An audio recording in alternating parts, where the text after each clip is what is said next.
Kansas Senator Roger Marshall.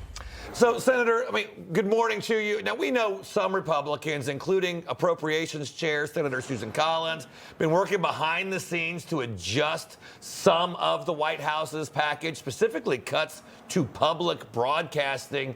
Is that going to water it down, or do we think this thing is actually going to get through on Friday?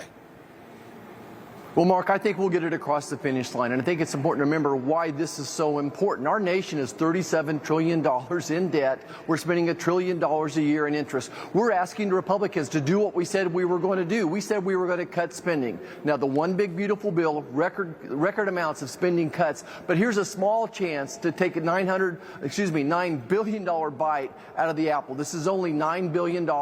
Look, folks back in Kansas are tired of the federal government spending $1 billion on public broadcasting. In today's world, I don't see that the benefits outweigh the detriment here. I think there's better things to do with that money. I think that we should proceed forward. A second point why this is important is it only takes 50 Republicans to do this.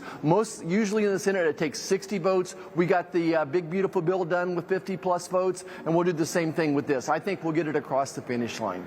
Yeah, what are the implications, though, if we don't get it across the finish line? Congress has not agreed to cut spending, that it previously approved since Bill Clinton was in the White House. So there's a long history that it may not happen.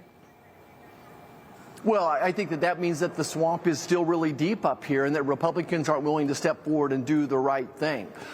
Look, Doge has found like $2 trillion of waste, fraud, and abuse over the last 20-some years, $190 billion of cuts that they would like to make through wasted contracts and NGO grants, those types of things. This is a small bite of the apple, very small. USAID, this is the #1 thing on my list I gave to Elon and the team, that I saw just the horrible fraudulent abuse out there, that the USAID had become a slush fund for Democrats, where they hired their buddies and their relatives and did all their DEI malarkey, I'll say.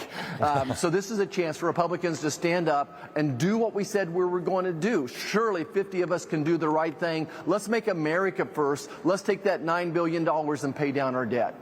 Yeah, Senator, the president's not messing around with this one. He posted on Truth Social saying any Republican that votes to allow this monstrosity to continue broadcasting, referring to NPR, will not have my support or endorsement. Senator, I could not imagine any Republican going to their voters with a message that I'm pro-government spending. Well, that may help Susan Collins, but the rest of us do not want to be on President Trump's naughty list, right? So Mr. Putin's on the president's naughty list right now. It's not a good list to be on, trust me. I've seen people get their knees cut off by being on the president's naughty list. But regardless, the president is America first. The Senate Republicans should be America first. We should get this rescissions package across the finish line while we have the chance.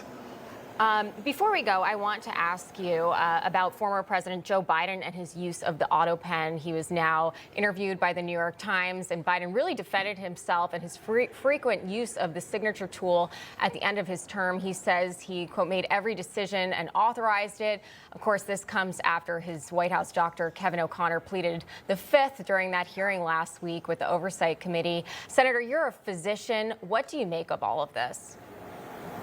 Well, look, Joe Biden doesn't know what day it is. I'd love to see him do a live interview. Let's invite him on to Newsmax today. Come on in, Joe Biden. Let's have a live interview and let's discuss this. Where are the notes that would prove that he participated in those conversations? Look, when I have conversations like that with my staff, there's copious notes supporting what they presented to me, and that I was involved in the conversation. So show proof. So don't tell me, show me. So let's see the reports there. Look, this president, Joe Biden, was in a cognitive decline, neurodegenerative decline for years, and like I said, I'm not sure he knows what day it is, let alone understanding. Was it 1,500 you said that he had pardoned? 1,500 yes. some people?